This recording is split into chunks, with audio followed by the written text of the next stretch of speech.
ओम नमः शिवाय। शिव जी सदा सहाय। ओम नमः शिवाय। गुरु जी सदा सहाय। जय गुरु जी। शुक्राना गुरु जी। अनंतम अनंतम शुक्राना गुरु जी। हर हर महादेव। हर हर महादेव। जय भोलेनाथ बाबा की। जय भोलेनाथ। जय गुरु पाठी। जय गुरु जी की जय। जो शिवपुराण पढ़ने में भूल चूक होगी माफ़ करना प्रभु, माफ़ करना भोलेनाथ। जय गुरु जी। आज मैं वायवीय संहिता का दूसरा अध्याय प्रारंभ करने जा रही हूँ। जय भोलेनाथ बाबा की। अब वायवीय संहिता का लास्ट अध्याय है। आप सब संगत बताना कि मेरे को आगे मैं पढ़ना चाह रही हूँ दूसरी बार फिर इसको शिवपुराण को प्रारंभ करना चाह रही हूँ, बताना, क्योंकि ये पढ़ने से मेरे की मन की शांति मिलती है। आप सुनने से पढ़ने से बहुत शांति होती है, इसलिए मैं पूछ रही हूँ आप सबसे। जय भोलेनाथ। जय। उपमन्यु द्वारा श्री कृष्ण को पशुपत ज्ञान का उपदेश। ऋषियों ने पूछा, पशुपत ज्ञान क्या है? भगवान शिव पशुपति कैसे हैं? और अनायास ही महान कर्म करने वाले भगवान श्री कृष्ण ने उपमन्यु से किस प्रकार प्रसन्न किया था? वायुदेव आप साक्षात शंकर के स्वरूप हैं, इसलिए वह सब बातें बताइए। तीनों लोकों में आपके समान दूसरा कोई वक्ता इन बातों को बताने में समर्थ नहीं है। सूत जी कहते हैं, उन महर्षियों की यह बात सुनकर वायुदेव ने भगवान शंकर का स्मरण करके इस प्रकार उत्तर देना आरंभ किया। वायुदेव बोले, महर्षियों, पूर्व काल में श्री कृष्ण रूपधारी भगवान विष्णु ने अपने आसन पर बैठे हुए महर्षियों उपमन्यु से उन्हें प्रणाम करके न्यायपूर्वक यूँ प्रसन्न किया। श्री कृष्ण ने कहा, भगवान महादेव जी ने देवी पार्वती को जिस दिव्य पाशुपत ज्ञान तथा अपने संपूर्ण विभूति का उपदेश दिया था, मैं उसी को सुनना चाहता हूँ। महादेव जी पशुपति कैसे हुए? पशु कौन कहलाते हैं? वह पशु किस पासों से बांधे जाते हैं और फिर किस प्रकार उनसे मुक्ति होती है? महात्मा श्री कृष्ण के इस प्रकार पूछने पर श्री कृष्ण उपमन्यु ने महादेव जी तथा देवी पार्वती को प्रणाम करके उनके प्रश्न के अनुसार उत्तर देना आरंभ किया। उपमन्यु बोले, देवकी नंदन ब्रह्मा जी के जी से लेकर अस्थावर पर्यंत जो भी संसार के वशवर्ती चराचर प्राणी है, वह सब के सब भगवान शिव के पशु कहलाते हैं और उनके पति होने के कारण देवेश्वर शिव को पशुपति कहा गया है। वह पशुपति अपने पशुओं को मल और माया आदि पासों से बांधते हैं और भक्तिपूर्वक उनके द्वारा आराधित होने पर वह स्वयं ही उन्हें उन पर पासों से मुक्त करते हैं।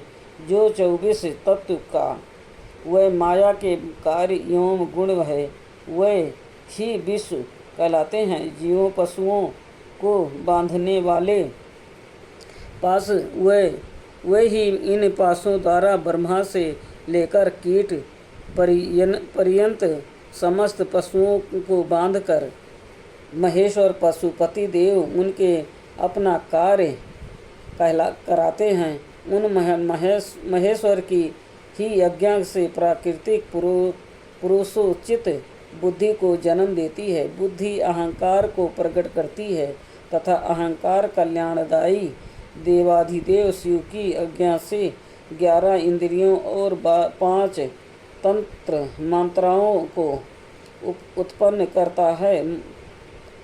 तन मात्राएं भी उन्हें महेश्वर के महान शासन से प्रेरित हो क्रमांश 5 महाभूतों को उत्पन्न करती है।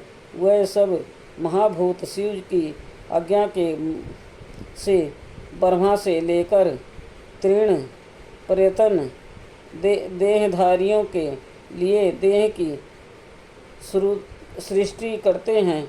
बुद्धि कर्तव्य का निश्चय करती है और अहंकार अभिमान करता है। चित्त चेतना है और मन संकल्प विकल्प करता है। श्रवण आदि ज्ञान इंद्रियों पृथक पृथक शब्द आदि विषयों को ग्रहण करती है। वह महादेव जी के आज्ञा बल से केवल अपनी ही विषयों को ग्रहण करती है। वाक आदि कर्मेंद्रियों कहलाती हैं और शिव की इच्छा के अपने लिए नियत कर्म ही करती हैं, दूसरा कुछ नहीं। शब्द आदि जाने जाते हैं और बोलना आदि कर्म किए जाते हैं। इन सबके लिए भगवान शंकर की गुरुतर आज्ञा का उल्लंघन करना असंभव है। परमेश्वर शिव के शासन से ही आकाश सर्वव्यापी होकर समस्त प्राणियों को अवकाश प्रदान करता है। वायु तत्व प्राण आदि नाम भेदों द्वारा बाहर भीतर के संपूर्ण जगत को धारण करता है। अग्नि तत्व देवताओं के लिए हव्य और कव्य भोजी पितरों के लिए कव्य पहुँचाता है। साथ ही मनुष्यों के लिए पाक आदि का भी कार्य करता है। जल सबको जीवन देता है और पृथ्वी संपूर्ण जगत को सदा धारण किए रहती हैं। शिव की आज्ञा संपूर्ण देवताओं के लिए अलंघनीय है। उसी से प्रेरित होकर देवराज इंद्र देवताओं का पालन, दैत्यों का दमन और तीनों लोकों का संरक्षण करते हैं। वरुण देव सदा जल तत्व से पालन और संरक्षण का कार्य संभालते हैं।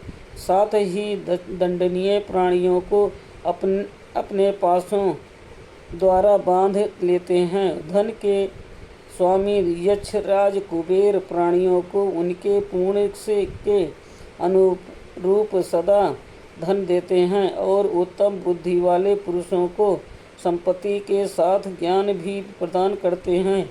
ईश्वर असाधु पुरुषों का निगाह करते हैं तथा शेष शिव की ही आज्ञा से अपने मस्तक पर पृथ्वी को धारण करते हैं। उन शेष को श्री हरि की तमसी रौद्र मूर्ति कहा गया है और जो जगत का प्रलय करने वाली है। ब्रह्मा जी शिव की ही आज्ञा से संपूर्ण जगत की सृष्टि करते हैं तथा अपनी अन्य मूर्तियों द्वारा पालन और संहार का कार्य भी करते हैं।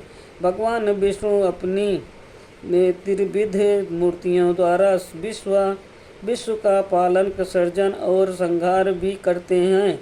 विश्वत्मा भगवान हर भी 3 रूपों में विभक्त हो संपूर्ण जगत का संहार, सृष्टि और रक्षा करते हैं। काल सबको उत्पन्न करता है, वही प्रजा की सृष्टि करता है तथा वही शिव का पालन करता है। यह सब वो महाकाल की आज्ञा से प्रेरित होकर ही करता है। भगवान सूर्य उन्हीं की आज्ञा से अपने 3 अंशों द्वारा जगत का पालन करते हैं और अपनी किरणों द्वारा वृष्टि के लिए आदेश देते और स्वयं ही आकाश में मेघ बनकर बरसते हैं। चंद्रभूषण शिव की शासन मानकर ही चंद्रमा औषधियों द्वारा सिद्धियों का पोषण और प्राणियों को आह्लादित करते हैं। साथ ही देवताओं को अपनी अमृतमयी कलाओं का पान करने देते हैं। आदित्य, वसु, रुद्र, अश्विनी कुमार, मरुदंगण, आकाशचारी, ऋषि, सिद्ध, नागगण, मनुष्य, मृग, पशु, पक्षी, कीट आदि, स्थावर प्राणी, नदियाँ, समुद्र, पर्वत, वन, सरोवर, अंगों सहित वेद, सहस्त्र मंत्र, वैदिक स्त्रोत और यज्ञ आदि, कलाग्नि से लेकर शिव पर्यंत भुवन, उनके अधिपति, असंख्य ब्रह्मांड, उनके आवरण, वर्तमान, भूत और भविष्य, दिशा, विदिशाएँ, कला आदि, काल के भिन्न भिन्न भेद तथा जो कुछ भी इस जगह में देखा और सुना जाता है वो सब भगवान शंकर की आज्ञा के बल से ही टिका हुआ है। उनकी आज्ञा के लिए ही बल से यहाँ पृथ्वी,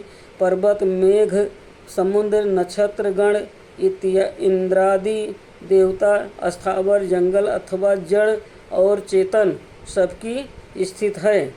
आज का वायव्य संहिता का दूसरा अध्याय संपूर्ण हुआ। ओम नमः शिवाय। शिव जी सदा सहाय। ओम नमः शिवाय। गुरु जी सदा सहाय। जय गुरु जी। शुक्राना गुरु जी। अनंतम अनंतम शुक्राना गुरु जी। हर हर महादेव। हर हर महादेव। जय भोलेनाथ बाबा की। जय भोलेनाथ बाबा की। जय गुरुदेव की। जय गुरुदेव की। जो शिव पुराण पढ़ने में भूल चूक हुई होगी माफ़ करना प्रभु, माफ़ करना। जय गुरुदेव।